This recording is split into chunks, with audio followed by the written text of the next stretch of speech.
It's literally good versus evil, innocence versus manipulation. It's that thing that we try to pretend that doesn't exist, but now because of media and the internet, you can't hide anymore. And when it reaches, that kind of manipulation reaches our government, you have to be appalled.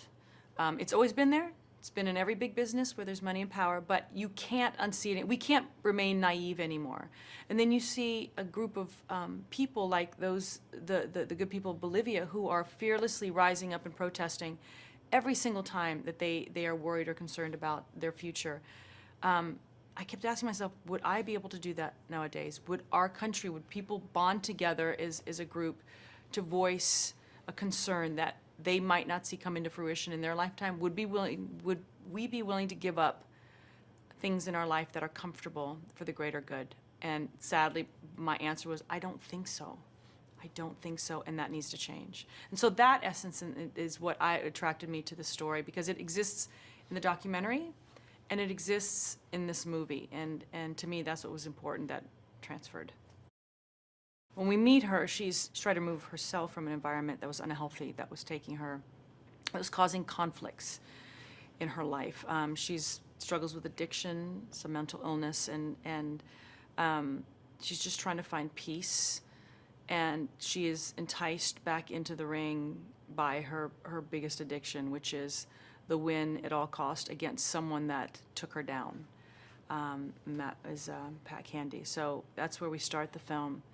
And you really see, it's a story about human nature. I mean, what people can do what they do without conscience and punch out the clock and move on to the next thing and not lose any sleep.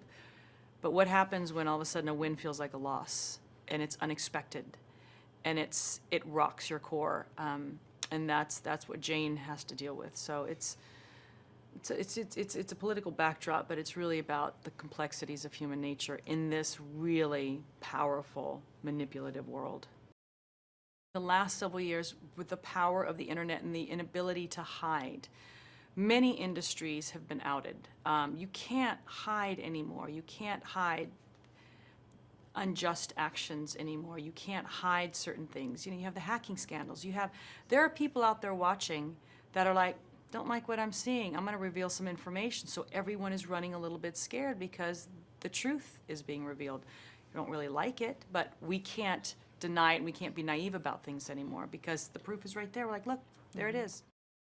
We knew what we wanted to make, but we had to convince that all these elements belong together. I remember when David walked into the room. I remember what he was wearing. I remember the first thing out of his mouth, and I just looked at Grant and I was like, oh my God, we found our guy. You look at his films from like George Washington to Joe to Pineapple Express to like so many different things, but I remember watching I watched like 8 in a row, and I was watching a love scene, and it wasn't a sex scene, but it was an overhead shot of these two people, and it was so intimate, so simple and real and intimate. And I kept thinking to myself, how does he get these non-actors to be normal in front of the camera? They're all actors, but you felt you were watching intimacy for the first time. You felt like you were a voyeur in the conversation. You felt like you were laughing at something truly uncomfortable to watch that accidentally happened in front of the camera.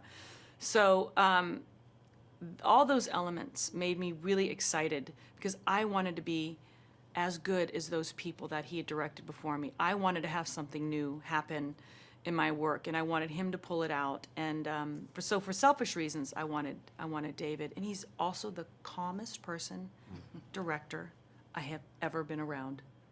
The sky would fall, and David would just stand there, let it fall, and go, all right, let's take some of these clouds and let's just use them in the scene. And you're like, all right. He is absolutely unflappable.